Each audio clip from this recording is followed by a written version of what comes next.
Достар, ақылды WhatsApp чат-боты қалай жұмыс жасайды? Сізге демо көрсетейін. Мысалы, мен мына WhatsApp-қа мынандай фото жіберемін. Маған осындай духи керек, сіздерде бар ма деп сұраймын.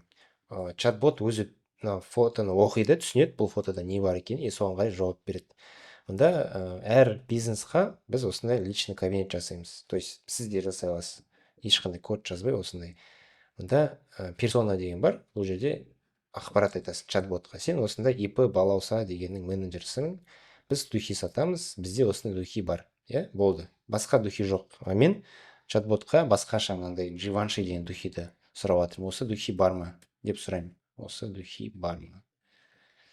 Сосын ол жауап береді. Қараңыз, бірден жауап бермейді, адам сияқты кішкене күтеді.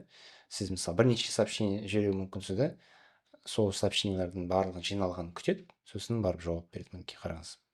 Мінекей прочитано деп тұр, и мында хат жазып жатыр деп көрсетіп тұр, адам сияқты.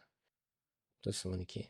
Жоқ, кешіріңіз, бізде суреттегі Живанши духи жоқ. Бізде Гуччи Гил тек осы ғана духи бар дейді. То есть көрдіңіз ба, ол деген суретті оқи алады және соған қарай ойланып жауап бере алады. Бұл чат-ботты код жазбай сіз істей аласыз. Код деген құрал бар күшті. Сонымен менің шәкірттерім осыны үйреніп бизнестарға осындай чат-боттарды сатып солай ақша табу мүмкіндігіне ие болып жатыр. Сізде дәл осындай ақылды чат-боттарды жасай аласыз. Ешқандай код жазудың қажеті жоқ, ешқандай айтишник болудың қажеті жоқ. Просто қазақ тілінде мен сізге үйретемін, осылай істейсіздер деп. Соны қайталасаңыз, сізде де осындай платформа шығатын болады. Және де осы платформаны жасаудың именно сізге промптын беремін да, қандай файлдар салу керек, қандай ақпаратты беру керек жасанды интеллектке, чтобы осындай ақылды бот шығу үшін.